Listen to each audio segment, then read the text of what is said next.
Praise the Lord. सबको जय मसीह की। प्रभु यीशु मसीह के नाम में आप सभी का स्वागत है।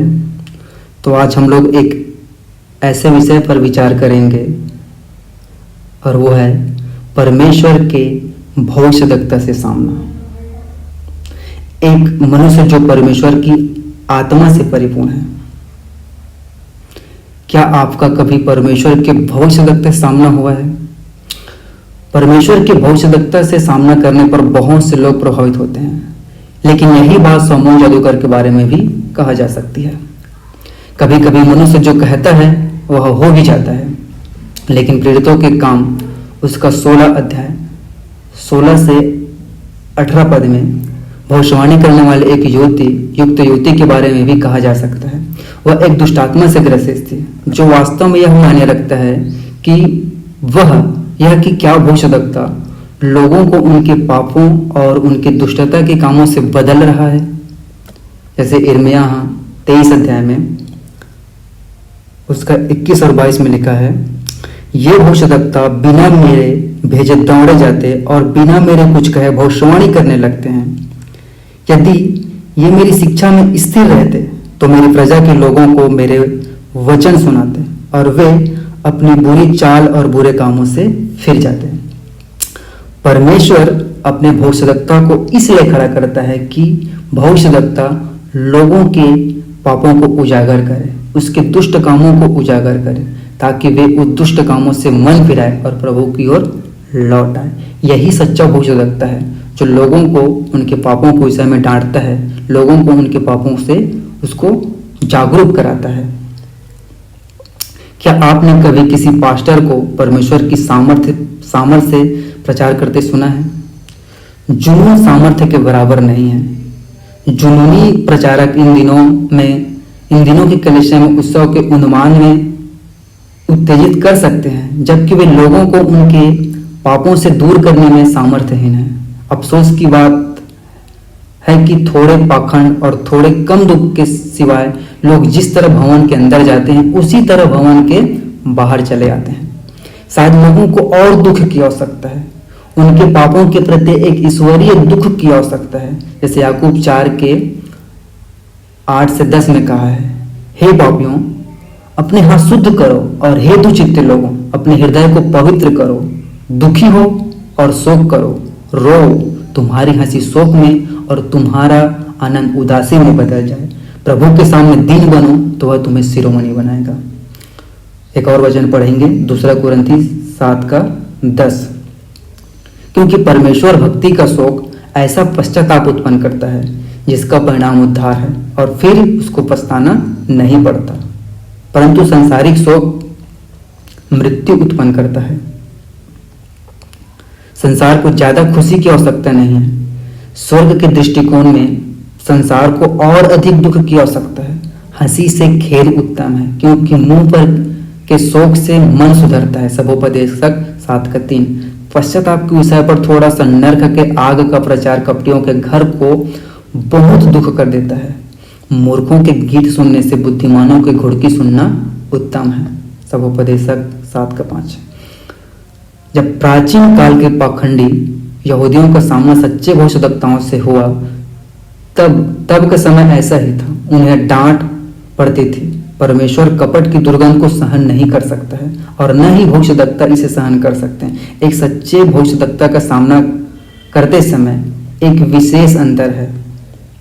जैसे मीका 3 का 8 में लिखा है, परंतु मैं तो यहोवा की आत्मा से शक्ति, न्याय और पराक्रम पाकर परिपूर्ण हूँ। मैं याकूब को उसका अपराध और इस्राएल को उसका पाप जता सकूं।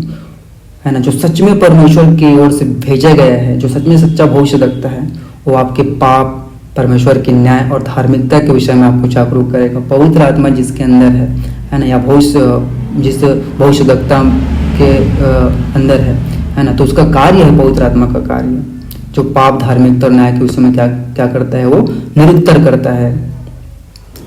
क्या आपका सामना कभी परमेश्वर की आत्मा की सामर्थ्य से हुआ है? यदि आप अपने आप को उस प्रचार के अधीन बैठे हुए पाते हैं जो प्रभु की आत्मा की अद्भुत शक्ति से भरा हुआ है, तो आप अपराधियों और पापियों के विरुद्ध परमेश्वर के न्याय के बारे में सुनेंगे, और यह नरक की ओर बढ़ रहे पापियों को ईश्वरीय दुख और पश्चाताप के स्थान पर ले जाएगा, जैसे मीका 3:8 में बता रहा है। यदि आप एक सेवा में बैठे थे और आपको ताड़ना नहीं दी गई और आपने पाप, धार्मिकता और न्याय के बारे में कुछ नहीं सीखा, तो आप इस बात पर सुनिश्चित हो सकते हैं कि आप एक ऐसे प्रचारक को सुन रहे थे जो परमेश्वर की आत्मा से रहित है। जैसे यूहन्ना 16:8 में लिखा है, वह आकर संसार को पाप और धार्मिकता और न्याय के विषय में निरुत्तर करेगा। यदि प्रचार किया गया वचन मानवीय विवेक पर बेधने वाली सामर्थ के साथ आता है, तो पापी पश्चाताप करने के लिए और यीशु मसीह के सुसमाचार में विश्वास के द्वारा परमेश्वर के साथ संबंध में सही होने के लिए प्रेरित होंगे। इस माध्यम में पापियों को एक उद्धारकर्ता की आवश्यकता महसूस होगी।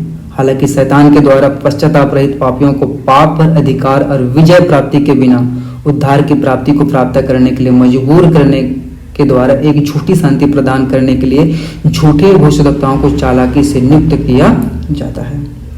हम लोग एक वचन पढ़ेंगे, यह हिजकेल उसका 13 अध्याय 22 और 23। तुमने जो झूठ कहकर धर्मी के मन को उदास किया, यद्यपि मैंने उसको उदास नहीं करना चाहा, और तुमने दुष्ट जन को हियाव बंधाया ताकि वह अपने बुरे मार्ग से न फिरे और जीवित रहे। इस कारण तुम फिर न तो झूठ दर्शन देखोगे और न भावी कहोगे, क्योंकि मैं अपनी प्रजा को तुम्हारे हाथ से छुड़ाऊंगा। तब तुम जान लोगे कि मैं यहोवा हूं। इसी समय की सबसे बड़ी आवश्यकता है झूठे भविष्यवक्ताओं से छुटकारा। अगर इनको गिना जाए तो ये लोग बहुत सारे हैं। सप्ताह दर सप्ताह लाखों आत्माएं परमेश्वर के त्यागे गए झूठे भविष्यवक्ताओं से प्रचार सुनने के लिए परमेश्वर की त्यागी गई कलीसिया में आती है। रविवार को जब पवित्र आत्मा के दर्शन के लिए परमेश्वर को पुकारते हैं तो पृथ्वी उनकी आवाज से गूंज उठती है, जबकि स्वर्ग का राजा तिरस्कार से नीचे देखते हुए कहता है, मैं तुम्हें भी त्याग दूंगा। असंदेही लोग इसे नहीं जानते। अगर इन्हें बताया भी जाता है तो वे भी इस पर विश्वास नहीं करेंगे, क्योंकि सच्चाई तब खामोश हो जाती है जब विधर्मी लोग नष्ट पीढ़ियों में अधिकार जमा लेते हैं। जैसे दूसरा थिस्सलुनीकियों 2:11-12 पढ़ेंगे।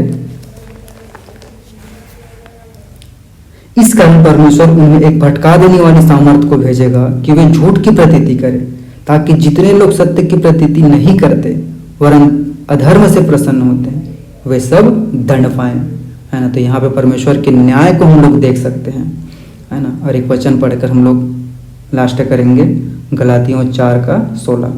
तो क्या तुमसे सच बोलने के कारण मैं तुम्हारा बैरी बन गया हूँ?